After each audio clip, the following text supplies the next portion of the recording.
Before we get into our preview of our Bengals versus Cowboys game this week, Monday Night Football, I want you to troll our Bengals host. Now, we've had some issues in the past with the comments getting blocked because it says F person's name.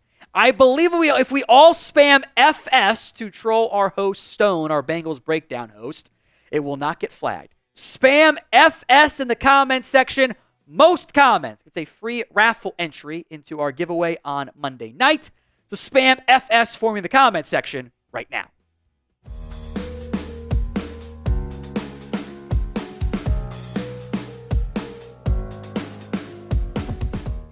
Let's talk Week 14. The Bengals on the road in Texas, 6.5-point favorites.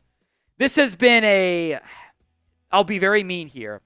It's an elite offense averaging almost 28 points per game and a defense that has crayon-eating tendencies. Very mean. But I'm not wrong, all right? They're allowing 28.3 points per game. There is a difference, by the way. It is a tiebreaker. It's rounding stuff. They do have a slightly worse defense than you. We will get to some of these numbers for the Bengals that we'll get to here in a second on that defense. The offense is really friggin' good. The defense is really bad. That's why the Bengals are only 4-8. Now, some injury notes I want to get into here. To monitor, obviously no injury report quite yet. But this is worth monitoring as we move forward. Juanyeh Thomas, meniscus, shouldn't miss a ton of time. Maybe 2 or 3 weeks, but not going to play this week. Hopefully, Trevon Diggs, Zach Martin are back with their groin and ankle/shoulder injuries, respectively. We'll see. Tyler Guyton, high ankle sprain. Doubt he plays. I think Jake Ferguson is back. Marshawn Nealon is a big question mark, and we'll see. CeeDee Lamb, back in his shoulder. Hopefully, he's okay, but we'll see on that front. Tank Lawrence seems optimistic according to Jerry Jones. Stephen Jones says not so fast. Seems unlikely for him. The Bengals, meanwhile, Joe Burrow got stepped on, was limping. I feel like he's going to play. He's a big competitor. Sheldon Rankins battling through illness. Logan Wilson's knee has been a red flag. He's still sore. Charlie Jones, the returners, missed time with his groin. Also, by the way, we'll keep an eye on Orlando Brown. He was a bit sore coming out of this Sunday game as well, but extra day to recover for him. Let's talk keys to victory. Number 1, we'll go to the Bengals offense here. You have to limit their big 3. Bengals offense tied for 5th in points per game this year, 27.9. You'd think they'd be a playoff team, averaging almost 28 points per game. They're 9th in yards per game, 10th in yards per play. EPA is 8th. They're just 11th in turnovers. They've been very good. And the big reason has been this guy. Joe Burrow legitimately is playing his best ever football. If I told you Joe Burrow was winning almost 68% of his passes, 3,000 plus yards, 30 touchdowns, and 5 interceptions with a QBR of almost 74, you'd go, wow, he's an MVP candidate, and the Cincinnati Bengals are probably have 8 wins, right? Wrong, they have 4. For reasons we'll get to here in just a little bit, but that is top 3 this year in the QBR metric. His top 2 playmakers, Jamar Chase, already passed 1,000 yards this year. For a team in the Cowboys that doesn't tackle very well, swear to God, Jamar Chase breaks a tackle every time he touches the football. He never goes down on the first tackle. T. Higgins, when healthy, is awesome. He's just been a bit banged up, so always monitor his game week stats. He's been hurt twice this year alone, I believe, in practices. Here are some wild Bengals stats for you. The Bengals have scored 33 points 6 different times this year. They are 2-4 in those football games. Teams scoring at least 30 are 79-7 this year. 4 of those losses are by the Bengals. It's unbelievable how good this Bengals offense is and how bad this defense is and how killer it has been repeatedly on repeat every year. So with that in mind, who you got? C for the Cowboys, B for the Bengals. It's the pinned comment. Go vote if the ad comes here on YouTube. You probably know where I was going to go with number 2. Well, if the defense is so bad, you need your quarterback to step up. I think a big reason why the Cowboys are 6.5-point dogs is straight up the difference between Joe Burrow and Cooper Rush. Rush has, they've won back-to-back games. It ain't really been because of the quarterback play. We can acknowledge that. We can acknowledge that Cooper Rush's quarterback play has just not been good enough so far this year. He's lucky to only have 4 turnovers, by the way, because he's also had multiple fumbles that he has recovered. In his handful of starts, Cooper Rush is top 5 in fumbles this year. Not fumbles lost, straight up fumbles. I need more and better play out of Cooper Rush. He beat the Bengals once. That was September, Cincinnati. They're a bad team in September. They tend to wake up later on in the season. Bengals defense is terrible. 31st in points per game. They're 27th in yards per game. 23rd in yards per play. 29th in EPA. But they're not making many takeaways either. They get the occasional takeaway that normally leads to big points, but it's not been good.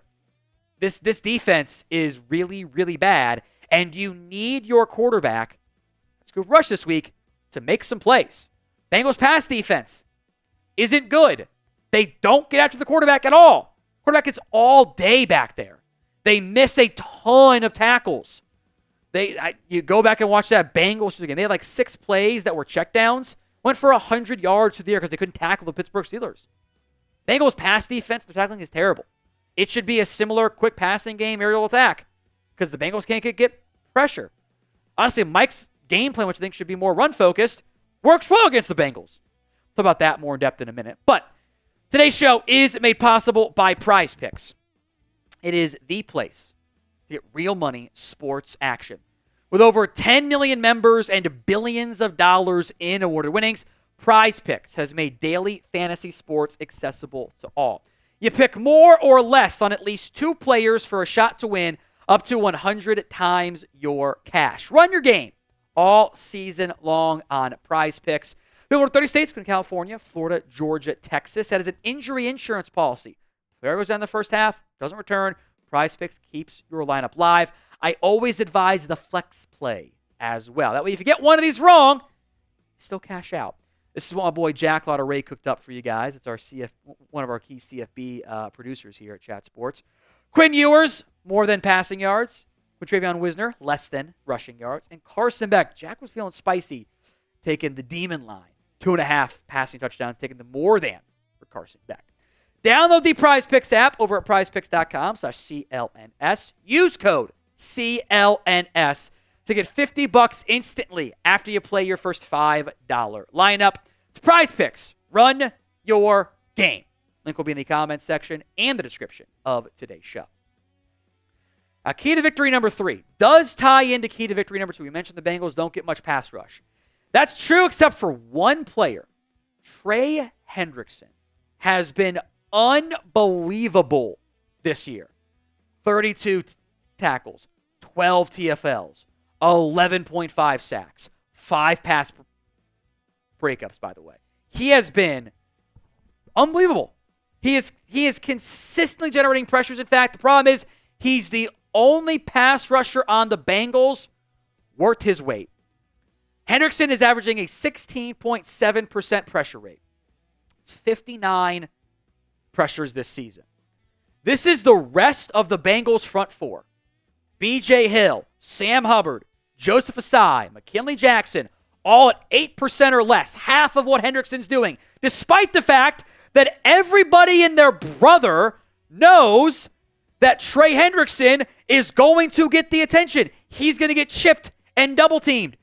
The Steelers' game plan was very simple. It was Hendrickson, we're just going to double-team the crap out of him. He's going to get chipped every play. If somebody else beats us, so be it. Guess what? Nobody else beat him. Miles can't even play. He's got 10.8%. The shelter making side has been a disaster. 4 pressures all season. 4. Trey Hendrickson. It has nearly a third of the entire pressures on the Bengals. Nearly a third of just the D-line pressures. It's over 40%. Just double team him every play. Tight end, running back, shift the protection. Every single play, 2 guys on Hendrickson. Whether it's Chuma Adoga or Smith at left tackle or Terrence Steele at right tackle, double team Hendrickson.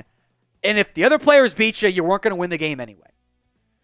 So give me your score prediction of Cowboys against the Bengals. Let me know in the comment section of today's show. Number 4, I do think you should still let Rico run. I know that the Bengals' passing defense is bad. Don't have a game last week where you let Cooper Rush go 5 of 14 in the second quarter and let the Giants hang around. Just let Rico run. Because Rico Dowdle this year has been wildly effective, in particular, after contact.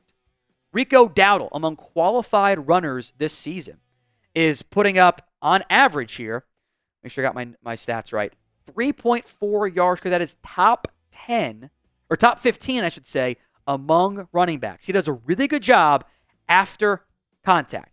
He's not ranked that high in yards per carry, but he is pretty higher on the after contact angle. The Bengals can't tackle. They are 9th in yards before contact. They're 27th in yards after contact. Their run defense hasn't allowed a ton of explosive runs. They're 7th in that metric. The stuff rate's not great either. They're kind of, in many ways, a mirror version of you as a football team anyway. You can run the ball.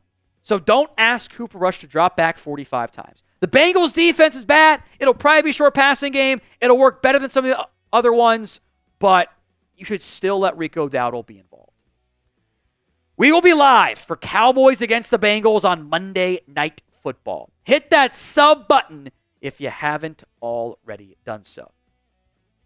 Number 5, go beat up on a demoralized Bengals team. I don't know if I spelled it right, but we're going to go with it anyway. The Bengals season is cooked. It's over. They're not going to win. They're 4-8. They're out of the playoff picture. They got like a 2% chance of making the postseason. Their vibes trending down because their offense has played out of their minds. Jamar Chase making correct comments about they have to score every possession. Can't do it. Cowboys vibes trending up. Defense is playing some great football. They've rallied. They've gotten healthy. The Bengals, the 4-8 Bengals, folks, are 1-7 in one-score games here. 8 points or fewer. They're 1-7. You know how hard that is? Now, that will even out at some point. It's too late for this year. Unfortunately, I think they get one back against you on Monday Night Football. I got the Cowboys covering, but I'll take the better quarterback in this one. Bengals win 27-23 over the Dallas Cowboys.